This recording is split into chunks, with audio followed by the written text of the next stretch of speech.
നമുക്ക് സുഗിയൻ ഉണ്ടാക്കുന്നത് എങ്ങനെയെന്ന് നോക്കാം. അതിനായി തലേ ദിവസം വെള്ളത്തിലിട്ട് കുതിർത്ത് വെച്ച ചെറുപയർ ആണ് ഇത്. അത് നല്ലവണ്ണം കഴുകി വാരി വെച്ചതാണ്. ഒരു 1/4 ഗ്ലാസ് വെള്ളം അതിലേക്ക് ഒഴിക്കുക. സ്വല്പം ഉപ്പ് ഇടുക. ഒരു വിസിൽ അടുപ്പിക്കുക. ഇപ്പോൾ ഇത് പാകത്തിന് വെന്തിട്ടുണ്ട്. സുഗിയൻ ഉണ്ടാക്കാനായിട്ട് ബാറ്റർ തയ്യാറാക്കാം. അതിനായിട്ട് ഈ പാത്രത്തിന് 1/2 പാത്രം മൈദ എടുത്തിട്ടുണ്ട്. ഇനി വറുത്ത അരിപ്പൊടി 2 ടീസ്പൂൺ ഇട്ട് കൊടുക്കുക.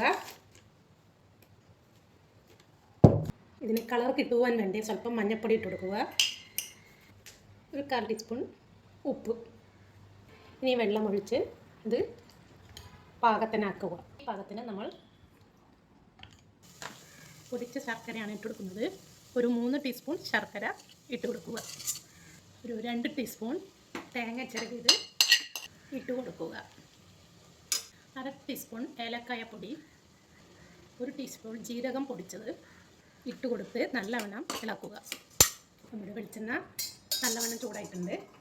ഇനി നമ്മൾ ചെറുപയർ ഇങ്ങനെ ഉരുളകളാക്കി നമ്മൾ ഇതിലേക്ക് ഇട്ട് കൊടുക്കുക.